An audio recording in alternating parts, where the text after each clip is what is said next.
Transitioning to Kingdom Connectors was a long time in the process, but it happened really fast. I was fresh out of high school, and everyone had been, asking me, what are you going to do with your life? Are you going to go to college? What are you going to do? And I said, well, I'm going to take a year off and just do ministry and missions. And I started that kind of adventure off with a mission trip down to Yucatán.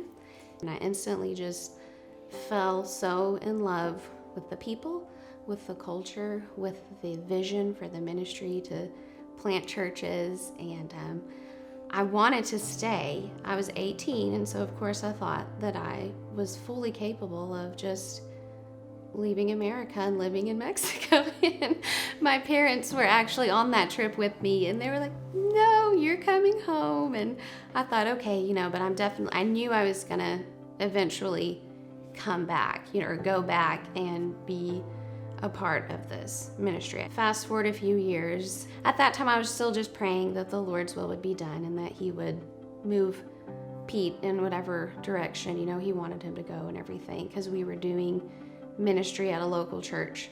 I had the call to ministry, so I served wherever I could. Everything from we've committed to cleaning the church, or here the past few years I've been preaching.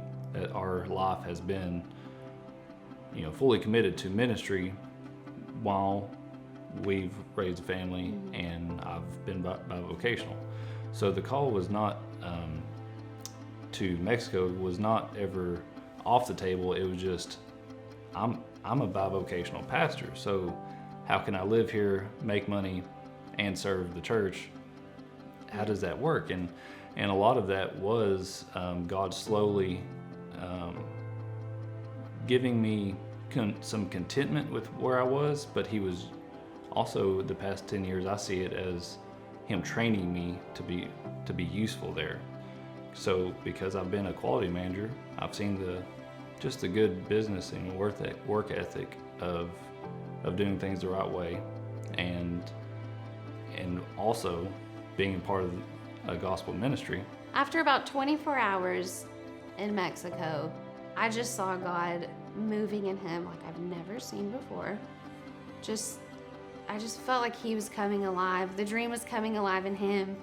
And the first night that he preached, I just knew that it was time.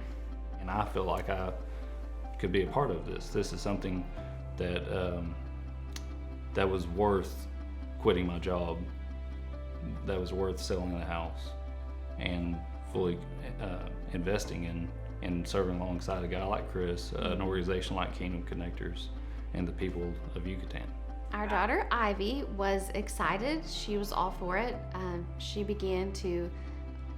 went and grabbed her backpack and started putting her favorite things in there and was like, let's go. Our son was hesitant. He likes his routine. He loves his school. They went to a wonderful school, and his friends, football. The kid loves America, and so the thought of leaving is kind of terrifying to him. But we've seen already God's faithfulness through our prayers and through everyone else's prayers on how he's getting excited.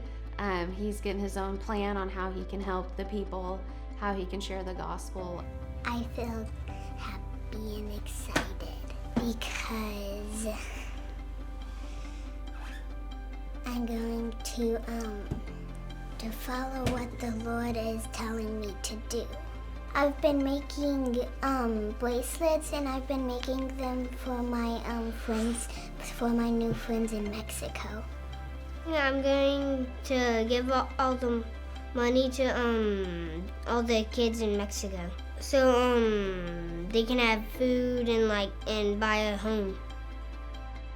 My role with the Kingdom Connectors is to be, Chris's man on the ground, helping with just simple organization, administration things, just doing the daily things that Tomas can focus on the seminary, and other people can worry about church plants and things like that. But it's also our heart and our skill set and everything that God has used us in the past are things like discipleship and church strengthening and pastor development. So as much as I'll do whatever Chris needs me to do for the organization of Kingdom Connectors, we're really excited about going down there to come alongside arm in arm with the local pastors. Mm-hmm.